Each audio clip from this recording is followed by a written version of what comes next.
ನಮಸ್ಕಾರ ಮಕ್ಕಳೇ, 10ನೇ ತರಗತಿಯ ಗಣಿತ ವಿಷಯಕ್ಕೆ ಸಂಬಂಧಿಸಿದಂತೆ ಸೆಪ್ಟೆಂಬರ್ 2020 ವಾರ್ಷಿಕ ಪರೀಕ್ಷೆ ಅಂದರೆ ಬೋರ್ಡ್ ಎಕ್ಸಾಮ್ನಲ್ಲಿ ಕೇಳಿರುವಂತಹ ಒಂದು ಪ್ರಶ್ನೆ ಇದೆ.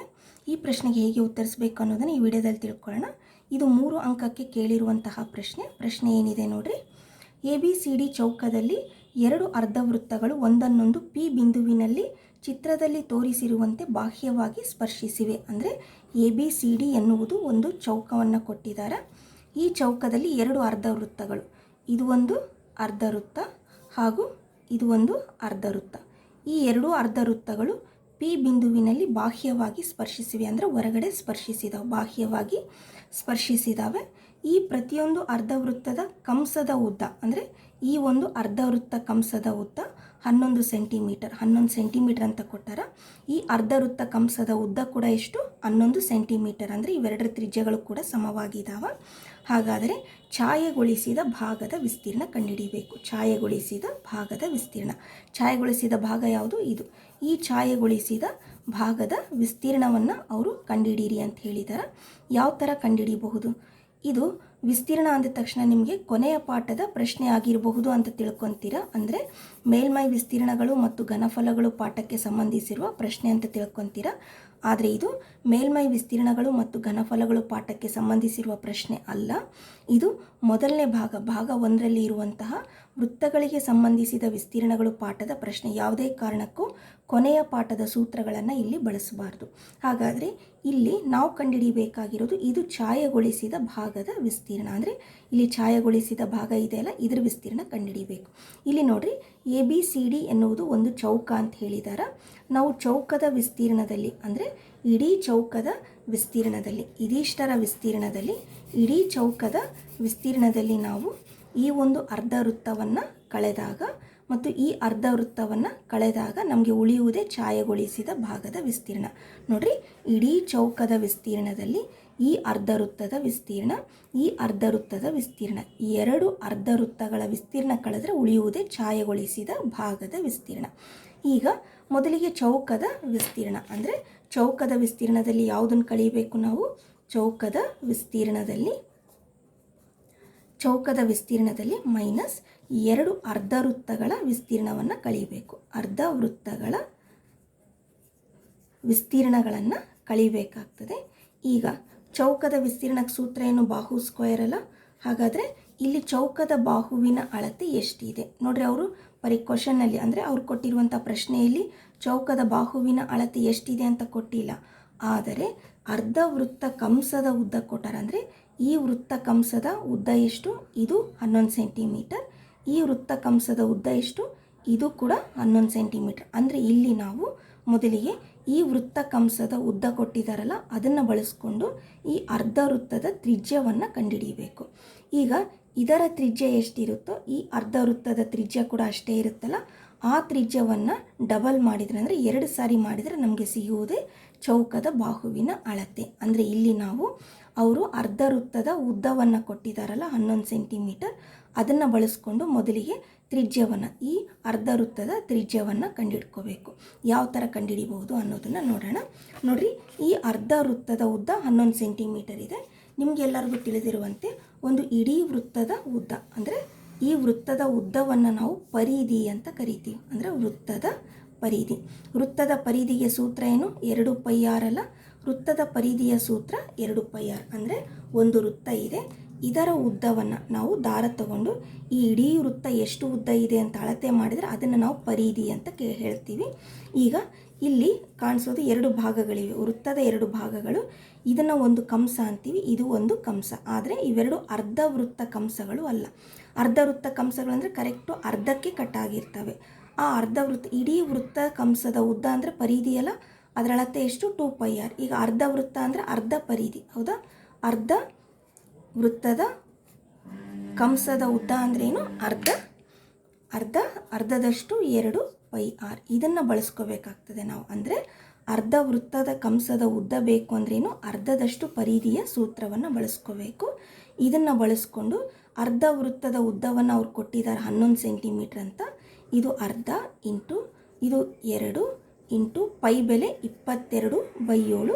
ತ್ರಿಜ್ಯ ಗೊತ್ತಿಲ್ಲ, ಅದನ್ನೇ ಕಂಡುಹಿಡಿಯಬೇಕು. ಅದನ್ನು ಬಳಸ್ಕೊಂಡು r ಬೆಲೆ ಕಂಡುಹಿಡಿಯಬೇಕು. ಇಲ್ಲಿ 2 ಭಾಗ ಆಗ್ತದೆ. ಮುಂದೆ ಲೆಕ್ಕಾಚಾರ ಮಾಡಿದರೆ ನಮಗೆ ತ್ರಿಜ್ಯದ ಅಳತೆ ಸಿಗ್ತದೆ. ಹಾಗಾದರೆ ಯಾವ ಥರ ಲೆಕ್ಕ ಮಾಡ್ಬೋದು ಅನ್ನೋದನ್ನು ನೋಡೋಣ. ಮೊದಲಿಗೆ ಅವರು ಕೊಟ್ಟಂಥ ಅರ್ಧ ವೃತ್ತ ಕಂಸದ ಉದ್ದವನ್ನು ತಗೊಳ್ಳೋಣ. ಅಂದರೆ ಅರ್ಧ ವೃತ್ತದ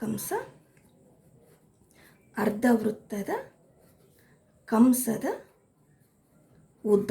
ಅರ್ಧ ವೃತ್ತದ ಕಂಸದ ಉದ್ದ ಏನು? ಅರ್ಧದಷ್ಟು ಪರಿಧಿಯಲ್ಲ, ಅರ್ಧ ಪರಿಧಿ ಅಂತ ಅರ್ಥ. ಹಾಗಾದರೆ ಸೂತ್ರವನ್ನು ಹಾಕ್ಕೊಳ್ಳೋಣ. = ಇದು ಅರ್ಧ, ಪರಿಧಿಯ ಸೂತ್ರ ಏನು? 2πr ಅಲ್ಲ, ಅರ್ಧದಷ್ಟು 2πrಗೆ ಸಮ. ಈ ಕಂಸದ ಉದ್ದವನ್ನು ಅವ್ರು ಕೊಟ್ಟಿದ್ದಾರೆ 11 ಸೆಂಟಿಮೀಟ್ರ್ ಅಂತ, ಅದನ್ನು ಬರ್ಕೊಳ್ಳೋಣ 11. ಈಗ ಇಲ್ಲಿ ಬಲಭಾಗದಲ್ಲಿ ಎರಡಾವಂದಲೆ ಭಾಗ ಆಗಿ ಉಳಿಯುವುದು πr. 11 = πr. ಈಗ ಬೆಲೆಯನ್ನು ಹಾಕ್ಕೊಳ್ಳೋಣ. ಪೈ ಬೆಲೆ 11 = ಪೈ ಬೆಲೆ 22/7 × r. ಈಗೇನು ಮಾಡೋಣ? ಸಂಖ್ಯೆಗಳನ್ನು ಎಡಭಾಗಕ್ಕೆ ತೊಗೊಂಡೋಗೋಣ. ಇದು ಏಕಪದ ಆಗಿರೋದ್ರಿಂದ 7 ಛೇದದಲ್ಲಿದೆ, ಇದು ಎಡಭಾಗಕ್ಕೆ ಹೋದರೆ ಅಂಶಕ್ಕೆ ಹೋಗುತ್ತೆ. ಅದೇ ಥರ 22 ಅಂಶದಲ್ಲಿದೆ, ಇದು ಬಲಭಾಗಕ್ಕೆ ತೊಗೊಂಬಂದರೆ ಅದು ಛೇದಕ್ಕೆ ಬರುತ್ತೆ. ಅಂದರೆ 11 × 7/22. 7 ಅಂಶಕ್ಕೆ ಹೋಯಿತು, 22 ಛೇದಕ್ಕೆ ಬಂತು, = r. ಈಗ ಇಲ್ಲಿ 11 1 11, 11 2 22. ಅಂದರೆ ನಮಗೇನು ಬಂತು? r ತ್ರಿಜ್ಯ = 7/2 ಅಂತ ಬಂದಿದೆ. ಈಗ 7ಅನ್ನು 2ರಿಂದ ಭಾಗಿಸ್ಕೊಳ್ಳೋಣ. 7ಅನ್ನು 2ರಿಂದ ಭಾಗಿಸಿದಾಗ 7 3 6, 1 ಉಳೀತು, ಪಾಯಿಂಟ್ ಇಟ್ಟರೆ 0, 2 5 10, 2 3 6, 1 ಉಳೀತು, ಪಾಯಿಂಟ್ ಇಟ್ಟರೆ 0 ಬರುತ್ತೆ, 2 5 10. ಹಾಗಾದರೆ ಎಷ್ಟು ಬಂತು ನಮಗೆ? 3.5. ಅಂದರೆ ತ್ರಿಜ್ಯ r = 3.5 ಸೆಂಟಿಮೀಟರ್ ಅಂತ ಬಂದಿದೆ. ಈಗ ಇಲ್ಲಿ ಗಮನಿಸ್ರಿ, ತ್ರಿಜ್ಯ 3.5 ಅಂದರೆ ಇದು 3.5 ಆದರೆ ಇದು ಕೂಡ 3.5 ಇರುತ್ತೆ. ಹಾಗಾದರೆ ಬಾಹುವಿನ ಉದ್ದ ಇಲ್ಲೆಲ್ಲಿಂದ ಇಲ್ಲಿವರೆಗೆ ಎಷ್ಟಾಯಿತು? 3.5ನ ಡಬಲ್ ಮಾಡಿದರೆ 7 ಆಗುತ್ತಲ್ಲ. 3.5 ಕೂಡಿಸಿದ್ರೆ 7 ಸೆಂಟಿಮೀಟ್ರ್ ಆಯ್ತಲ್ಲ. ಅಂದರೆ AB ಬಾಹುವಿನ ಅಳತೆ, ಚೌಕದ ಬಾಹುವಿನ ಅಳತೆ ಎಷ್ಟಾಯಿತು? 7 ಸೆಂಟಿಮೀಟರ್ ಆಯಿತು. ಈಗ ನಾವು ಚೌಕದ ಬಾಹುವಿನ ಚೌಕದ ವಿಸ್ತೀರ್ಣವನ್ನು ಕಂಡುಹಿಡ್ಕೊಳ್ಳೋಣ. ಅದರಲ್ಲಿ ಅರ್ಧ ವೃತ್ತದ ವಿಸ್ತೀರ್ಣವನ್ನು ಕಳಿಬೇಕು. ಹಾಗಾದರೆ ಇಲ್ಲಿ ಛಾಯೆಗೊಳಿಸಿದ ಭಾಗದ ವಿಸ್ತೀರ್ಣ, ಛಾಯೆಗೊಳಿಸಿದ ಭಾಗದ ವಿಸ್ತೀರ್ಣ = ಚೌಕದ ವಿಸ್ತೀರ್ಣ. ಇದರಲ್ಲಿ ಏನು ಕಳಿಬೇಕು? 2 ಅರ್ಧ ವೃತ್ತಗಳನ್ನು ಕಳಿಬೇಕಲ್ಲ. ಈ ಒಂದು ಅರ್ಧ ವೃತ್ತವನ್ನು ಕಳಿಬೇಕು, ಈ ಒಂದು ಅರ್ಧ ವೃತ್ತವನ್ನು ಕಳಿಬೇಕಂದ್ರೆ 2 ಅರ್ಧ ವೃತ್ತಗಳ ವಿಸ್ತೀರ್ಣ ಮೈನಸ್ 2 ಅರ್ಧ ವೃತ್ತಗಳ ವಿಸ್ತೀರ್ಣವನ್ನು ಕಳಿಬೇಕಿಲ್ಲಿ ನಾವು. ಅರ್ಧ ವೃತ್ತಗಳ ವಿಸ್ತೀರ್ಣ. ಈಗ ಸೂತ್ರ ಹಾಕ್ಕೊಳ್ಳೋಣ.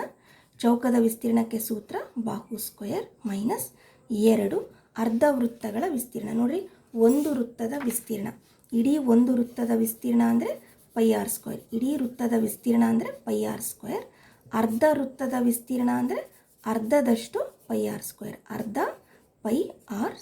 ಇದನ್ನು ಇಲ್ಲಿ ಉಪಯೋಗ ಮಾಡ್ಕೊಳ್ಳೋಣ. ಒಂದು ವೃತ್ತದ ವಿಸ್ತೀರ್ಣ ಅಂದರೆ πr², ಅರ್ಧ ವೃತ್ತದ ವಿಸ್ತೀರ್ಣ ಅಂದರೆ ಅರ್ಧ πr². ಹಾಗಾಗಿ ಅರ್ಧ ವೃತ್ತದ ವಿಸ್ತೀರ್ಣಕ್ಕೆ ಏನು ಬರ್ಕೊಳ್ಳೋಣ?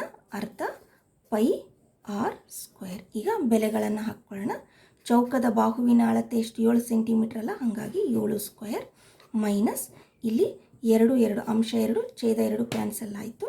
ಪೈ ಬೆಲೆ 22/7 ಇಂಟು ತ್ರಿಜ್ಯ 3.5 ಸ್ಕ್ವೇರ್ ಇದೆ, 2 ಸಾರಿ ಬರ್ಕೊಳ್ಳೋಣ. 3.5 ಇಂಟು 3.5.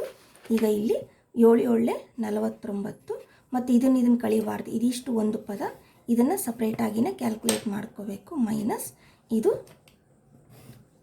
22/7 into 35/10 into 35/10. ಈಗ ಇವುಗಳನ್ನು ಭಾಗಿಸ್ಕೊಳ್ಳೋಣ. 5 7 35, 5 2 10, 5 7 35, 5 2 10. ನಂತರ 7 1 7, 7 1 7 ಹಾಗೂ 2 1 2, 2 11 22. ಅಂದರೆ ಅಂಶ ಏನು ಉಳಿತು? 11 7 77, ಛೇದದಲ್ಲಿ 2 ಉಳಿತು. ಅಂದರೆ 77 / 2 ಅಂತಿದೆ. ಈಗ 77ನ್ನು 2ರಿಂದ ಭಾಗಿಸಿದಾಗ 77ನ್ನು 2ರಿಂದ ಭಾಗಿಸಿದಾಗ 2 ಮೂರಲೆ 6, 1 ಉಳೀತು, 7 ಇಳಿಸ್ಕೊತೀವಿ. 2 ಎಂಟ್ಲೆ 16, 1 ಉಳೀತು, ಪಾಯಿಂಟ್ ಇಟ್ಟರೆ 0, 2 ಐದಲೆ 10. ಅಂದರೆ ಇದಿಷ್ಟನ್ನು ಲೆಕ್ಕಾಚಾರ ಮಾಡಿದರೆ 11 7 77 2ರಿಂದ ಭಾಗಿಸಿದರೆ 49 ಮೈನಸ್ 77/2. 77 2ರಿಂದ ಭಾಗಿಸಿದರೆ 38.5 ಬಂತು. 49 ಮೈನಸ್ 38.5. ಈಗ ಇವನ್ನ ಕಳ್ಕೊಳ್ಳೋಣ.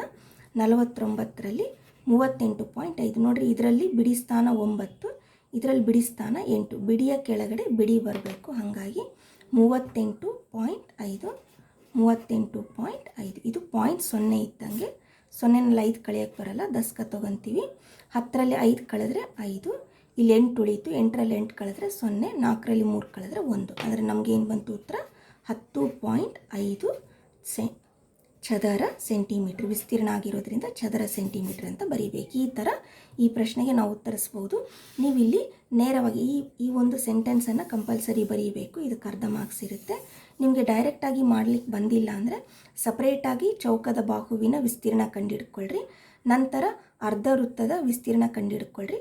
ಬಂದಿರುವ ಬೆಲೆಯನ್ನು ಈ ಸೂತ್ರದಲ್ಲಿ ಹಾಕ್ಕೊಂಡು ಕೂಡ ನೀವು ಲೆಕ್ಕಾಚಾರವನ್ನು ಮಾಡ್ಬೋದು. ಈ ಥರ ಈ ಪ್ರಶ್ನೆಗೆ ನಾವು ಚೌಕದ ವಿಸ್ತೀರ್ಣ ಮತ್ತು ಅರ್ಧ ವೃತ್ತಗಳ ವಿಸ್ತೀರ್ಣ ಹಾಗೂ ಅರ್ಧ ವೃತ್ತ ಪರಿಧಿ ಅಂದರೆ ಅರ್ಧ ವೃತ್ತ ಕಂಸದ ಅಳತೆಯ ಸೂತ್ರವನ್ನು ಕೂಡ ಬಳಸ್ಕೊಂಡು ಇಲ್ಲಿ ಛಾಯೆಗೊಳಿಸಿದ ಭಾಗದ ವಿಸ್ತೀರ್ಣವನ್ನು ಕಂಡುಹಿಡಿಬೋದು. ಅಂದರೆ ಇಲ್ಲಿ 3 ಸೂತ್ರ ಬಳಸಿದ್ದೀವಿ ನೋಡ್ರಿ. ಅರ್ಧ ವೃತ್ತ ಕಂಸದ ಉದ್ದ ಇದು ಸೂತ್ರವನ್ನು ಬಳಸಿದ್ದೀವಿ, ಅಂದರೆ ಅರ್ಧದಷ್ಟು ಪರಿಧಿ ಈ ಸೂತ್ರವನ್ನು ಬಳಸಿದ್ದೀವಿ. ಚೌಕದ ವಿಸ್ತೀರ್ಣ ಅಂದರೆ ಬಾಹು ಸ್ಕ್ವೇರ್ ಈ ಸೂತ್ರವನ್ನು ಬಳಸಿದ್ದೀವಿ. ಅರ್ಧ ವೃತ್ತದ ವಿಸ್ತೀರ್ಣ ಅಂದರೆ ಅರ್ಧದಷ್ಟು πr² ಈ ಸೂತ್ರವನ್ನು ಕೂಡ ಬಳಸಿದ್ದೀವಿ. ಇವು ಬಳಸ್ಕೊಂಡು ಇಲ್ಲಿ ನಾವು ಉತ್ತರವನ್ನು ಕಂಡುಹಿಡ್ಕೋಬಹುದು.